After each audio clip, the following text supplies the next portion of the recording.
Bonjour à tous. Aujourd'hui, j'ai envie de continuer la série de vidéos que j'ai consacrée aux idées stratégiques dans l'ouverture. La plupart des ouvertures sont caractérisées par des thèmes précis qu'on doit comprendre si on veut les jouer correctement, au lieu d'apprendre par cœur de longues variantes. Il y a par exemple le pion isolé dans le gambit-dame, la chaîne de pions dans la française, ou encore le jeu sur case noire contre l'attaque Trompowski. J'ai déjà étudié de manière schématique ces différents thèmes et d'autres. Je vous mets le lien vers la playlist correspondante si vous avez envie d'explorer tout cela. Je vais maintenant vous faire découvrir une idée stratégique qu'il faut absolument connaître quand on joue les variantes principales de la défense sicilienne, que ce soit avec les noirs ou avec les blancs. Il s'agit du sacrifice positionnel de qualité en C3. Je vais vous montrer différents exemples en restant synthétique pour que vous ayez un aperçu de ce thème mais aussi des nuances qu'il peut comporter. En effet, ce sacrifice est plus ou moins fort en fonction de différents critères qu'il faut apprendre à repérer dans la position. Voici un premier exemple tiré d'un rapide joué en ligne par deux grands maîtres. Dans cette position, qui provient d'une variante secondaire du dragon, de manière classique, les blancs contrôlent la colonne semi-ouverte D et les noirs la colonne semi-ouverte C. Le pion E4 est sous pression puisqu'il est mis en joue par le cavalier F6 et le fou B7, mais il est bien défendu par la dame et le cavalier et assure aux blancs un léger avantage d'espace au centre et en particulier un solide contrôle de la case D5. Ça aussi, c'est typique dans la plupart des variantes de la sicilienne. Étant donné l'importance du pion E4, se débarrasser de lui serait une victoire stratégique pour les noirs. Pour y parvenir dans cette position, ils n'ont pas hésité à sacrifier la qualité en C3.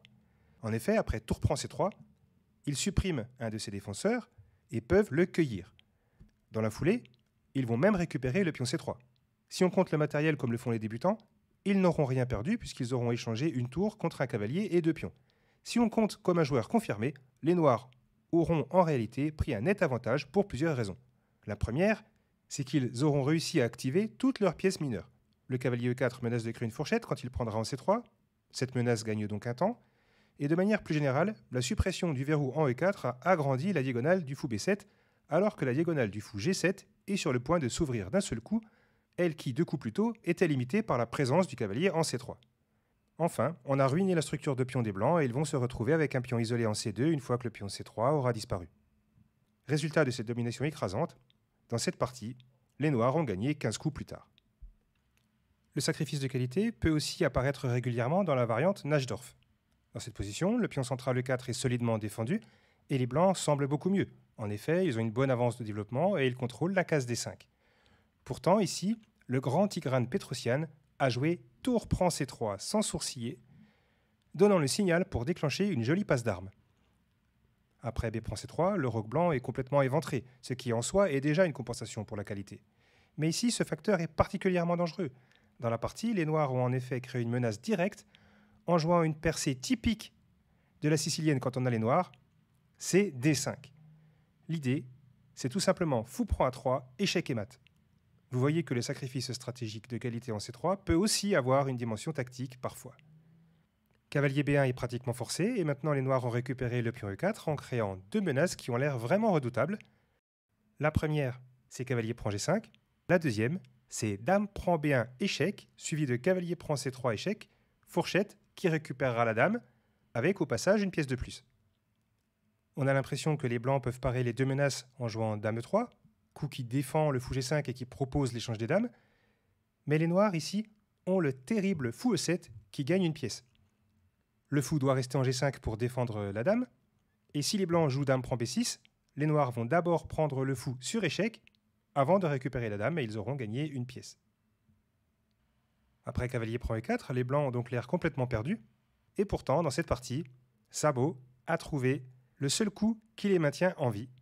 Il a joué le coup plein de sang-froid, tour prend D5. En effet, les deux menaces des noirs peuvent être contrées. Tout d'abord, après dame prend B échec, roi prend B1, cavalier prend C3, roi B2, cavalier prend E2, on a l'impression que les noirs ont récupéré la dame avec une pièce de plus, mais les blancs peuvent enfermer le cavalier en jouant tour E1.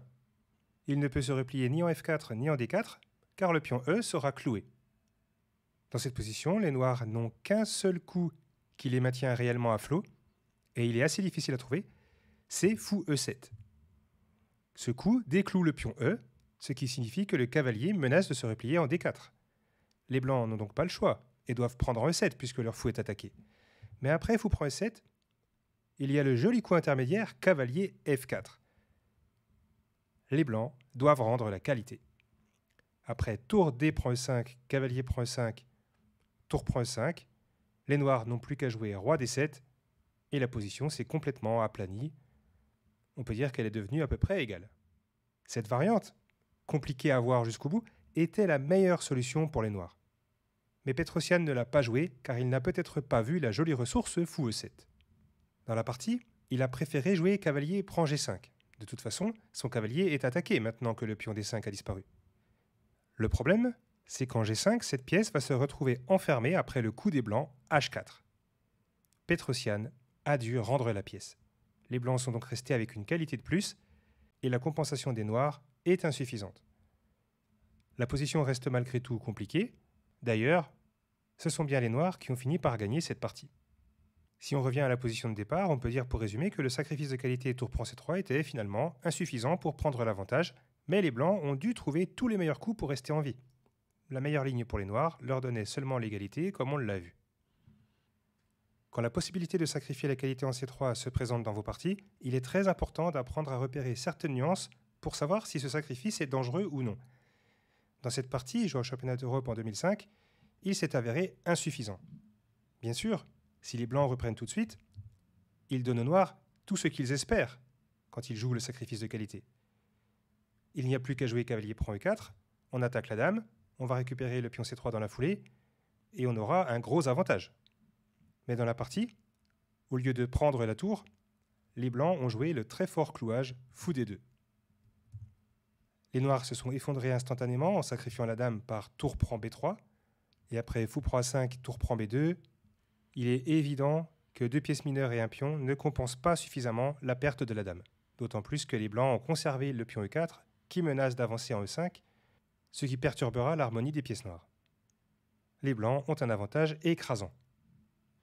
Après fou D2, au lieu de sacrifier la dame, les noirs auraient mieux fait de prendre le pion C2 pour récupérer au moins un pion, mais après fou prend A5, tour prend F2, roi prend F2, l'avantage blanc est évident. Les noirs n'ont qu'un pion pour la qualité, et surtout, la structure de pion des blancs est restée intacte. Le pion E4 est en parfaite santé et menace de pousser. On peut dire que les noirs, dans cette finale, n'ont aucun contre-jeu. Pour finir, il est important de savoir que le sacrifice de qualité peut s'avérer insuffisant quand les blancs parviennent à garder le contrôle des cases blanches centrales. Je vais terminer rapidement par cet exemple tiré d'une partie classique jouée au championnat du RSS en 1966. Les habitués de la sicilienne auront reconnu une Najdorf. Dans cette position, Suétine a joué tour prend C3, ce qui reste le meilleur coup. Mais après B prend C3, cavalier prend E4, son adversaire a joué C4 et a ainsi gardé une bonne position pour plusieurs raisons.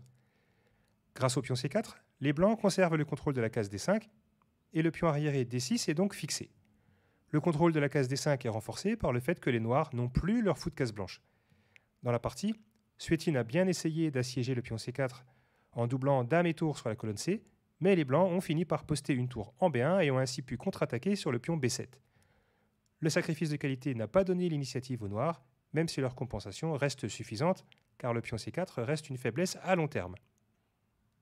Il n'était cependant pas facile de faire fructifier cette compensation, et ce sont les blancs qui ont remporté cette partie. On pourrait multiplier les exemples et montrer plein d'autres nuances qui peuvent apparaître derrière le sacrifice de qualité en C3, mais je pense vous avoir montré le plus important ici. La sicilienne est pleine de sacrifices positionnels, des sacrifices de pions bien sûr, mais aussi de pièces. Il y a même de magnifiques exemples de sacrifices positionnels de la dame en échange simplement d'un avantage dynamique. Je vous en montrerai sans doute un prochainement. À bientôt.